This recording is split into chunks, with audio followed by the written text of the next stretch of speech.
All right. This is like old times, except I have to go to Los Angeles. How you Yeah, doing, Ken? I'm pretty good. How you doing, Brian? I'm all right. And some people know, I mean, this has been going on 9 years. I mean, we met at De La Salle. You were a young guy. I was young. I didn't have as much gray hair. We did a project called Beyond the Glory. We'll touch on that. And then it was Toa, Jaden Nicholas, Jaden Jefferson, Jonathan Guerrero. They beat a record, your record. Yeah, so just Yeah. tell people maybe reintroduce yourself. Tell people that don't know who you are and what you've done and what you're doing. Um, yeah. My name is Ken Egu, De La Salle, class of 2010, USC Trojan, class of 2019. I got my master's there. And live in LA. Now started a business, a production company. I'm into the arts, digital art, film production, making documentaries like we did. And now I'm making video games and yeah, that's about me. Anything art wise, I love it. That's the key. It's the art, but it was the athletics that brought you, that gave you the opportunity to do that. And even behind you, the free, tell people they can see a little bit there, the colorful piece behind you. That's your artwork. Yeah. So But yeah, you can check it out. It's this one is Bob Marley, one of my big influences. Just wanted to make a piece to kind of show how his impact is, still strong in our society today. But yeah, I think athletics, I went to De La Salle, so athletics was a big part of my life for those 4 years. I was on the football team, won a state championship, national championship. I was on the track team, won some national championships, state championship. And we just had a record and that just got broken. But what was it like? We had the record in 2009. That was the 2009 track season. So that's about almost what 14 years, 15 years later they oh, you can break it. round up. You had a record for 15 years, Ken. Yeah. I I mean, mean, I'm pretty proud of it, but like they say, records are meant to be broken, right? right. And the Yeah. interesting thing about it, it was you, Tyler Anderson, Teron Ward, Chase Wheeler. That's right. Chase Wheeler is back at De La Salle. He helped. And that's the neat thing. He paid it forward. Yeah. So you must have talked to Chase since it happened, but he helped particularly Guerrero, who runs the third leg, like he ran the third leg. Yeah. No, Chase is he's a beast, man. Like even back then, athlete of the year, state champion on the long jump and incredibly fast.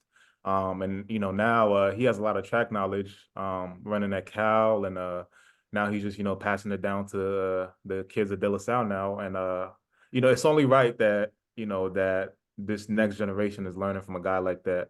And it's obviously paying off if they're breaking records. They got the right coach. So, yeah. Right. And then you were also there. You might have given them some.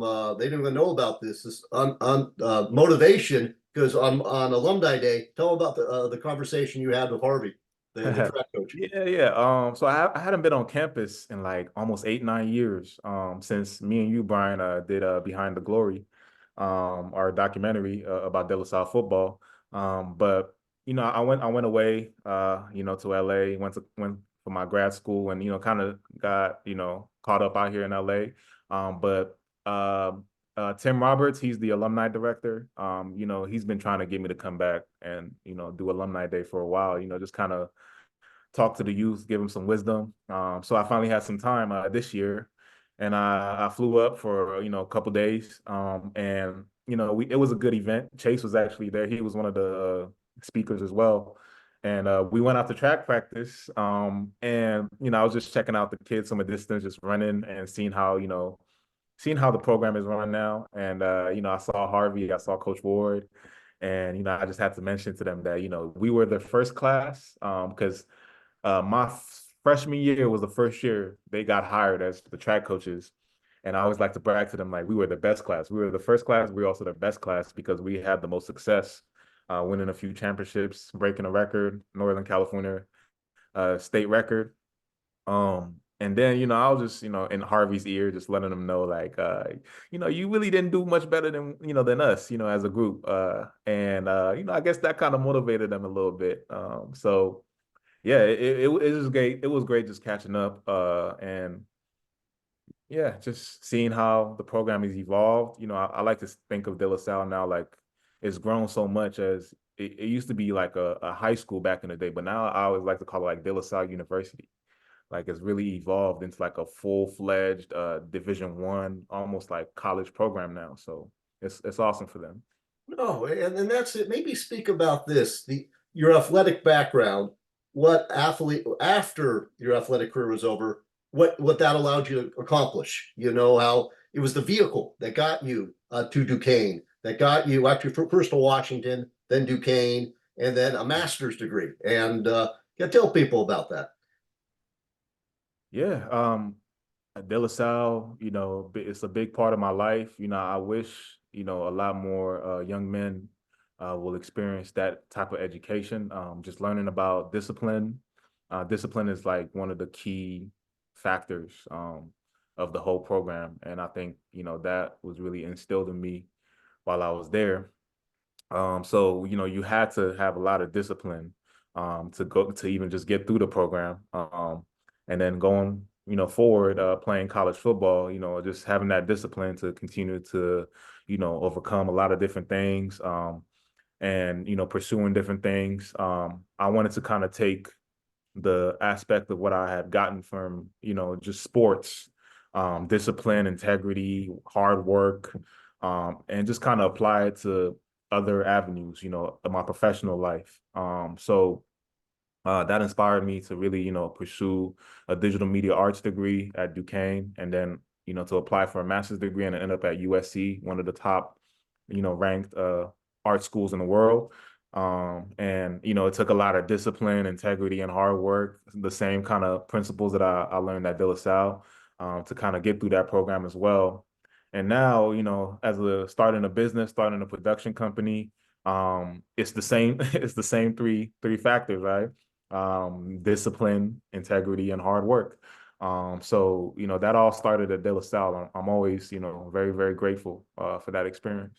Wow, no, that's fantastic. And then also, tell people about some of your current projects. And also, I saw that you were helping the youth, sort of showing them the way, the things that you've, yeah, go ahead and speak about that. I'm a filmmaker working on a documentary right now, just kind of, highlighting the LA underground music scene and through the perspective of the DJs. Just wanted to highlight, the culture, the renaissance, the culture that's going on down here in Los Angeles with the music scene. It's been pretty cool, pretty fun. I'm also a game designer working on faith-based games, which, of course, De La Salle was a big part of that too. It was actually the only school that I've ever been to where it was okay, and there was a safe space to talk about your faith, talk about what you believed in, who you believed in. And I kind of wanted to, translate that into, the games that I make. And now, teaching, as you mentioned, giving back. I feel like I was privileged to have a lot of great teachers. And just being able to go into these different schools here in Los Angeles and meeting some of these different programs, I realized that, man, what an opportunity I had at De La Salle to really experience the teachers that I had and the programs that I was part of, because a lot of these schools don't have it, Brian. Like it's tough. It's tough in some of these schools, in these inner city schools. So I think that really motivated me and inspired me to want to give back and kind of instill some of the things that I learned at De La Salle at these schools. And Coach Ladd was a mentor of mine. And I love the way I had him for two classes. I had him for a class in my freshman year and then another class in my senior year of high school. And he was obviously my football coach throughout. And I really wanted to kind of emulate how he taught, and his approach to teaching, and how he dealt with young people, and yeah, that was an inspiration for me to, kind of get into teaching and kind of push that forward. Yes. That's a great answer. And then also just what about like just showing like the light bulbs go off. Some of these kids don't even know what's possible, and that's the thing with technology. A lot of people, even if you're not very have a lot of means, everybody has a phone. And I think it's computers or can it's people do stuff on their phones as well, the editing.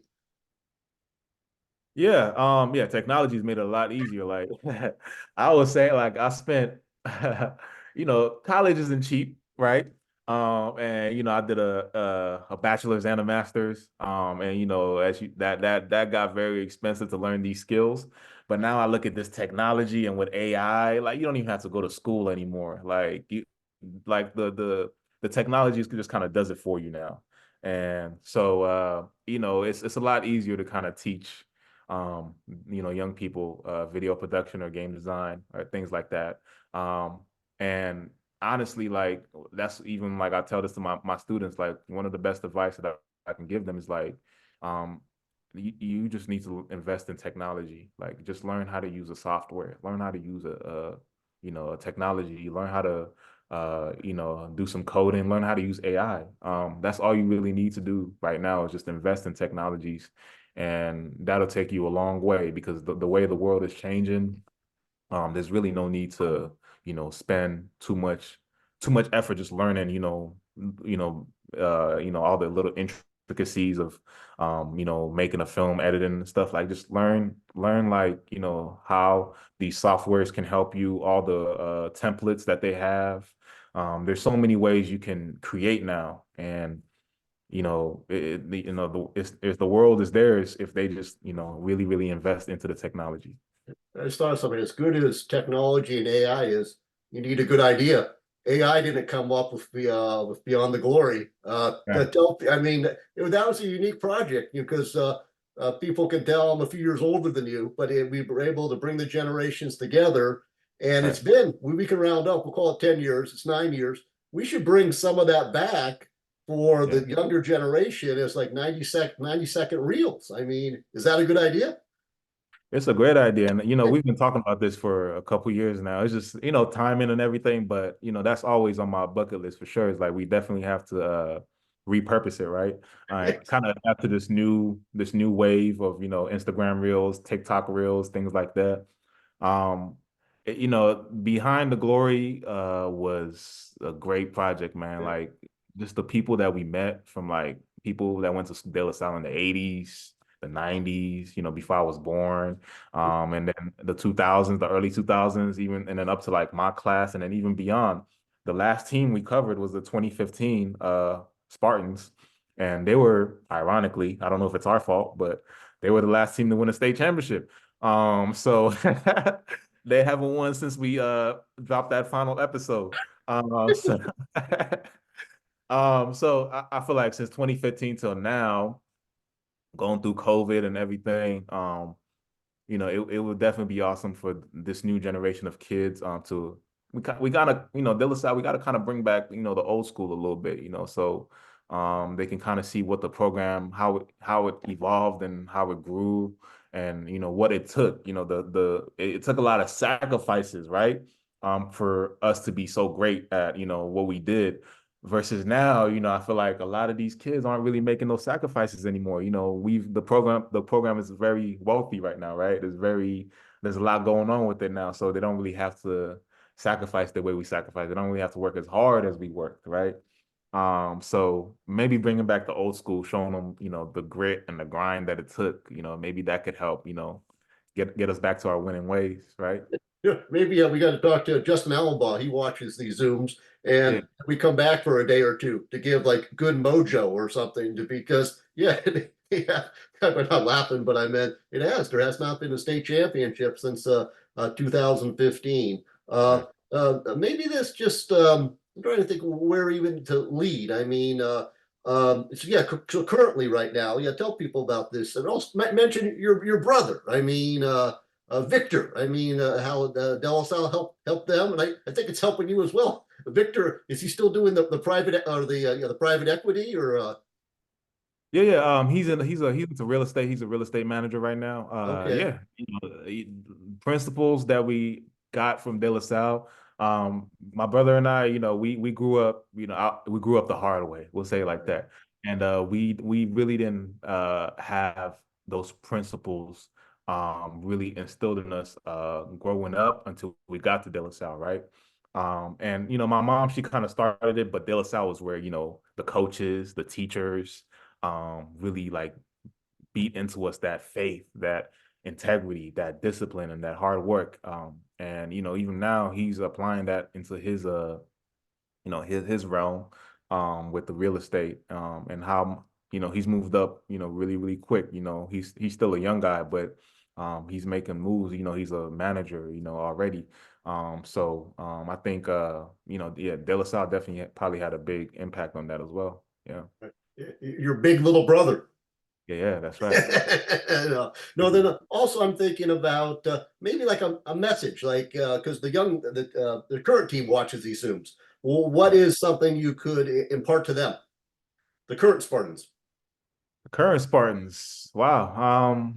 Man, what can I impart to the current Spartans? There's a lot I could impart to the current Spartans. I would say, and I kind of touched on this before, and I always talk about this with my students. It's like, what is your gift? Like, what is it that you were born to do, right? Some of them already know, but it might not be as cool. It might require some hard work. It might not be as fun. Um, but whatever, everybody's kind of born with a gift. Everybody's born with something. They came to the world because the world needed something that they have, right? So their mission from high school through college and beyond is just finding that gift, refining that gift, practicing that gift, and then uh packaging that gift and giving it out to the world. Kind of like what you're doing right now, Brian, is like this is your gift.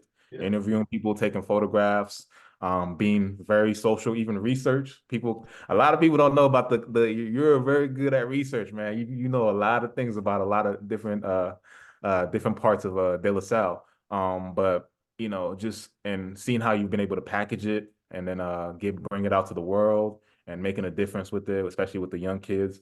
I would say that would probably be my biggest message to the youth is just like finding your gift. And if you don't know what your gift is yet, it's okay. You still have time.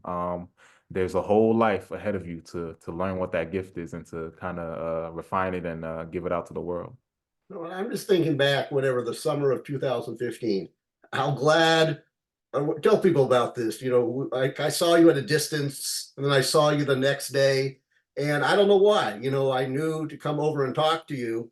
Thank Right, goodness we did. I mean, that was it would have been a missed opportunity right, because it wasn't like the meeting of like the greatest minds ever, but it, yeah, it brought two people to tell people about that. How just being at practice, I was there for practice, and you were there. You were training. It was in between Duquesne and USC. right, Yeah, right. and then yeah, I know. Then we just connected on Instagram, and then I don't even know how all this happened, but that was 9 years ago. I know it's crazy, right? But that was God working. Honestly, that was God Right. working. I mean, I was on the field. I was training, right? Like, I think I was pulling sleds or tires, Yes. one of the two. And it's funny because I wasn't even supposed to be doing that. But yeah, I just saw you walking over and I was like, I'm like, okay, this guy's walking this way. Okay, let me just kind of, just keep doing my, I was like, oh, he's getting closer, like walking actually directly towards me. I was like, okay, let's see what he wants. I really didn't even know like who you were or Right. what you did. But I think that was a very fortune favors the bold, right? Right. Um, I feel like you like walking up to me, that was a bold move, right? Right. And there was a lot of fortune that came out of that, just talking and then interacting and then finding out just how we could collaborate on I don't even know how a documentary came out of that. Like Yeah. I don't, but somehow some way we It ended up did. Oh, yeah. that The meeting at hatch. Jamba Juice. Like Yeah. we met at Jamba Juice, sat down and talked about Yeah. okay. Jumbo juice. Yeah. We talked about okay, what can we do? What can we Yeah. how can we make a difference, right? Yeah. And No, because you had some time, and that was it. It was the Instagram. I looked at your art, but then I said, "My God, he studied the visual arts and the video at Duquesne. This was Right. meant to be. And so, no, I don't know if people can, it's just for me, as I said, the most meeting, Justin Allenbaugh was probably the most important person I met at De La Salle. But then after it was you, because you made it okay for like people like Teron Ward and younger people to pay attention to what I was doing, because I mean, people aren't supposed to be listening to middle-aged men, and so you kind of Right. gave me some street cred, and then Yeah. also introduced me like to Mrs. Y, people that I didn't know that were helping behind the scenes, So no, it just was meant to be. Yeah, Mm. I guess we just this could go on forever, but we should wrap up. Is there anything I've forgotten or anything you'd like to add? I mean, to me, it's just I can't tell you how wonderful it is just to talk to you and see you again. Yeah, and likewise, man. It's really nice to, catch up again. I just admire our execution, man. I like the way we executed that documentary was legendary in itself. Just setting up those meetings, going to the meetings, doing the interviews, finding the right questions. Like we didn't really even write anything down. We just kind of it was just in that moment, like just it just came to us.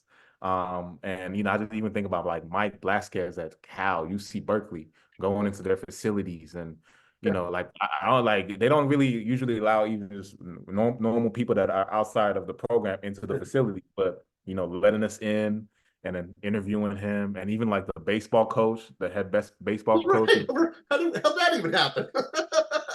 it was just a lot of things that just fell into place, man. And like I said, the execution of that project was legendary, and Yeah. that's what I always cherish.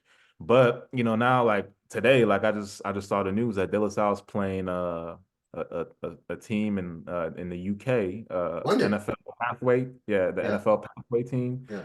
Um, that I mean, that's crazy, right? Like it's just crazy to see how much the program has grown. Now they're playing international games. Like I said, De La Salle University, right? Right. Um, and even some college programs aren't even doing that. Some major D1 college programs aren't even doing that. But De La Salle is. And, it's just a credit, to all the Spartans. I just think about all those Spartans from the 80s to the mid 2015s, right? Um, and they paved the way for that, right? Like, and we got to speak to those guys. We got to meet those guys. And the youth don't really know, like these kids that are playing in these games, they don't really understand what those guys had to go through for them to even be able to play an international game. So I think, like you mentioned, we definitely have to bring back behind the glory to them so they can see, what it really took for them to even be in the position that they're in right now. Yeah. Yeah. No, we'll cut together some smaller pieces, and then maybe Yeah. we get the director's cut. We can Right. give it to Coach Allenbaugh, and they have plenty of time. They can watch it on their flight over there, or they can watch it now. So no, we'll figure this all out, and yeah, to tell people as we wrap up about the Book of Egu. That's where they can find you right now. Yeah, yeah. I'm on Instagram at Books of Egu, Excuse me. BOKS plural. Yes, Yeah. more than But one a book. lot of people like saying Book of Egu because it sounds better, right? Right. But the Books of Egu, we're like I said, we're a media production company. We specialize in digital art, films, documentaries, and video games. It's just man, it's rooted in it started because of my faith, honestly. Like even the name Books of Egu, like, it's faith based. And it started at De La Salle, honestly. Just the first thing I ever directed was Behind the Glory, working with you. And it's just crazy to see how 9 years later it's become a full-fledged company and what we're able to create and the people we're able to work with. I'm super proud of my team. The people, meeting people like as talented like you, Brian. And we just want to keep building and keep making a difference, making meaningful content. That's our motto. We want to make meaningful content that that can teach people, that can educate people, that can inspire people. So look forward to stay in touch, tap in, Yeah, tap well, I in. will. No, well, we don't have to wait for a record. We can just, it's easy. Just text each other, get back in touch. But no, it's just been wonderful. I mean, it's been one of my favorite Zooms. I'll probably cut it up a little bit, maybe post a little bit later today. But no, just thanks again, Ken. It's been, well, a 9-year journey and it's ongoing. It's ongoing, and I'm looking All right. forward to future projects. Absolutely. Well, hold on a sec. I'll hit stop here and talk to you for a moment afterwards. Wow. Yeah.